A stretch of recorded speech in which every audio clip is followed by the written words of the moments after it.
Je souhaite commencer ces vœux par vous dire merci.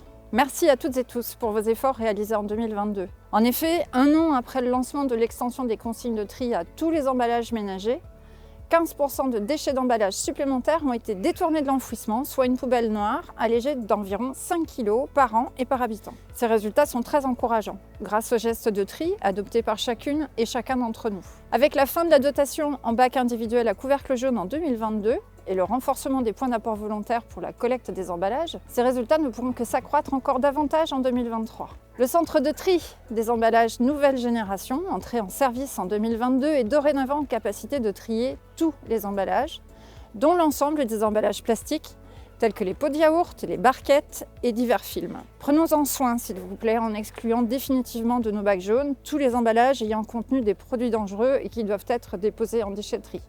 Pensez aussi à mettre de côté les piles et les déposer aux endroits appropriés. L'année 2023 sera en grande partie consacrée au développement des pratiques et des moyens pour séparer les biodéchets, les épluchures, les restes alimentaires, qui représentent près d'un tiers de nos ordures ménagères. Un geste déjà naturel pour beaucoup et qui s'imposera à toutes et tous d'ici fin 2023.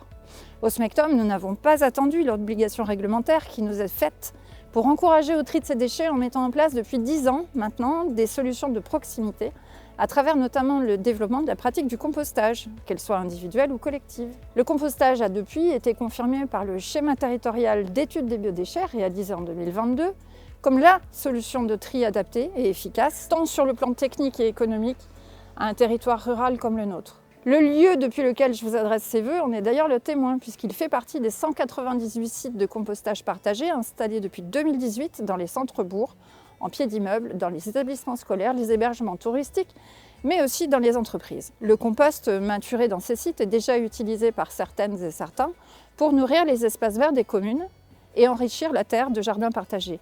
Un véritable or vert, en somme, produit par nous toutes et tous collectivement. Je souhaite d'ailleurs remercier ici celles et ceux qui, sur le terrain, s'engagent pour mener des opérations d'implantation de sites, d'entretien et de conseil aux habitantes et aux habitants, collectifs d'habitants, référents composteurs, acteurs économiques et académiques, collectivités. Comme les emballages, ces ressources ne demandent qu'à être transformées.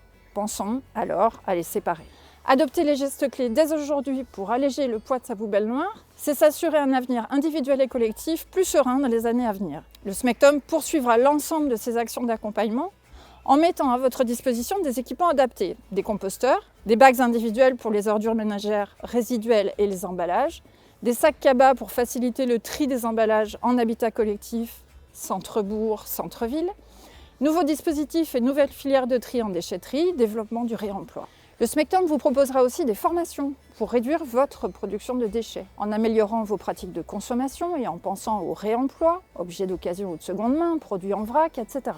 Détourner, trier, recycler, améliorer vos pratiques de cuisine et de jardinage avec le compostage et le broyage. Enfin, ces efforts doivent nous permettre de maîtriser nos coûts de collecte et de traitement des déchets qui subissent eux aussi l'évolution importante des coûts du carburant, de l'électricité, des matières premières et des fournitures essentielles à l'exercice de nos missions. Sans oublier la taxe punitive que nous impose Paris et dont je vous ai déjà beaucoup parlé jusqu'ici, la fameuse TGAP.